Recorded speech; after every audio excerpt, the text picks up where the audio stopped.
Kalian pasti pernah menonton acara kuis Siapa Berani, reality show penghuni terakhir, atau Uang Kaget. Sosok Helmy Yahya lah yang menjadi orang di balik suksesnya program-program tersebut. Namun, banyak yang tidak mengetahui bahwa seorang Helmy Yahya memulai perjuangan suksesnya dari bawah. Berawal dari anak seorang pedagang kaki lima, Helmy berhasil memutarbalikkan keadaannya menjadi kesuksesan yang berlimpah. Kesuksesan ini tidak dia dapatkan dalam sekejap. Untuk sukses itu banyak mencontohkan harus kerja keras gitu. Tidak boleh hanya cerdas saja gitu. Ada perjuangan dan kerja keras yang harus ia lewati untuk menjadi Helmy Yahya yang kita semua ketahui sekarang. Mari kita simak perjalanan inspiratif Helmy Yahya menuju kesuksesan yang dipenuhi kegagalan dan rintangan yang tidaklah mudah untuk dilewati.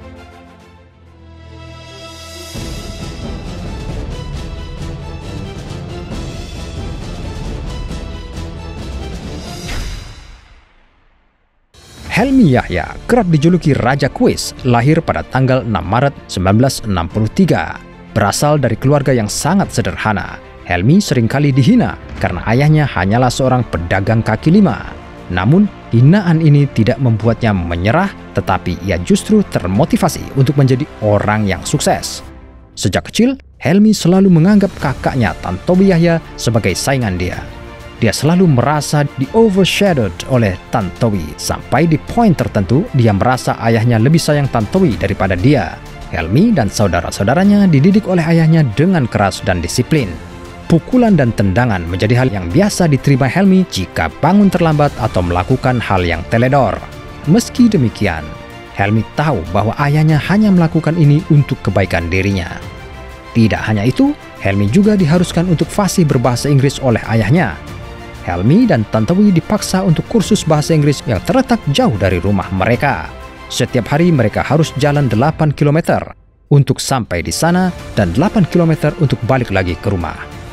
Pengorbanan ini tentunya membuahkan hasil yang fantastis dan Helmy merasa bahwa dirinya dan Tantowi bisa sukses, salah satunya karena kemampuan bahasa Inggrisnya. Mulai dari bottom banget dan saya achieve jauh melampaui mimpi saya. Dulu mimpi saya kan cukup sederhana saja.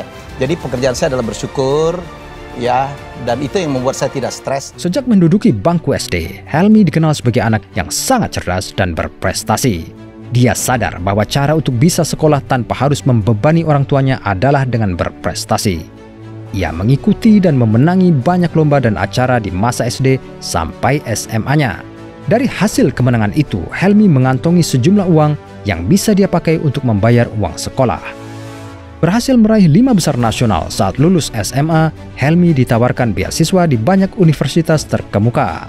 Ia memilih untuk masuk Institut Pertanian Bogor, namun hengkang 1 tahun kemudian karena merasa tidak sanggup untuk membayar biaya hidup, walaupun biaya kuliahnya sudah ditanggung beasiswa.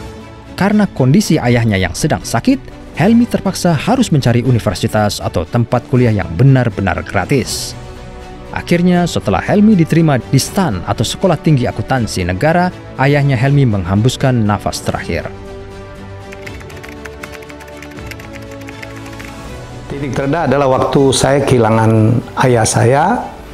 Ya, karena ayah bagi saya adalah orang yang habis-habisan mendorong saya, mendukung saya sampai gadaikan rumah agar saya bisa sekolah di Jawa. Dan yang membuat saya down karena saya belum bisa membalas. Saya tahu ayah saya, seumur saya sekolah itu habis-habisan supaya saya tidak putus sekolah dan mendorong saya supaya sekolah setinggi mungkin. Tetapi saya waktu itu masih di tingkat 2 di STAN dan ayah pergi. Jadi saya tidak sempat membalas.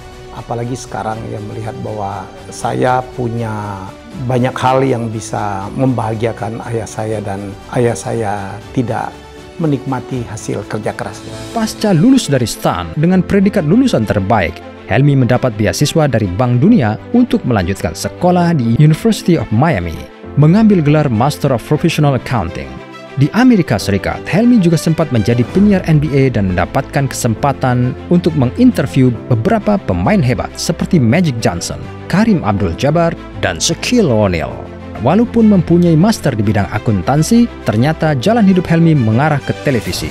Di Ia pun mulai dikenal dari beberapa acaranya, termasuk acara Kuis Siapa Berani, reality show Penghuni Terakhir, Uang Kaget, dan banyak reality show sukses lainnya. Pada puncak karirnya, dia ditawari menjadi Direktur Utama TVRI tahun 2017 sebelum akhirnya diberhentikan di tahun 2020. Tetapi di setiap masalah pasti ada sisi baiknya.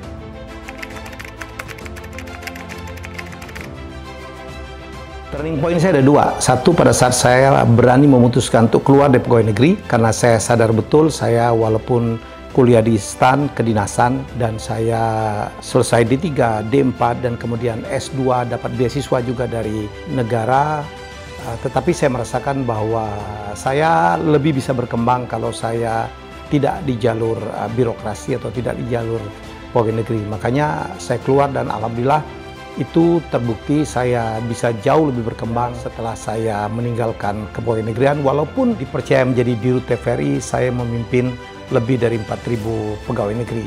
Dan turning point saya yang kedua, jujur saya mengatakan bahwa agak aneh gitu. Turning point saya kedua adalah pada saat saya diberhentikan dengan hormat dari jabatan sebagai Dirut TVRI. Tiba-tiba saya mendapatkan tawaran banyak sekali, ya, tawaran memegang perusahaan, tawaran menjadi komisaris, tawaran menjadi advisor, jadwal seminar saya penuh, dan saya sempat menjadi YouTuber, dan saya menjalani kehidupan yang jauh lebih membahagiakan daripada saya sebelumnya, ya, pada saat saya mengemban amanah sebagai Dirut TVRI. Kini, Helmy Yahya selain memegang beberapa jabatan penting dan founder di beberapa perusahaan yang dirintisnya, seperti R66 Media yang bergerak di multi-channel network dan influencer management, dia juga berhasil menjadi seorang YouTuber sukses dalam waktu singkat melalui channelnya Helmy Yahya Bicara.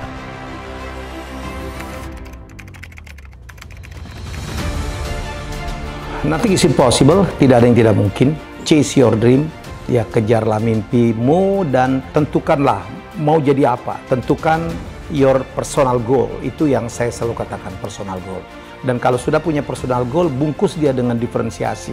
Untuk mencapai itu, karakter-karakter apa, pencapaian apa, pelajaran apa yang harus diambil, yang harus dipenuhi supaya bisa mencapai personal goal. Sekali lagi, nothing is impossible. Yang kedua, jangan pernah berhenti belajar.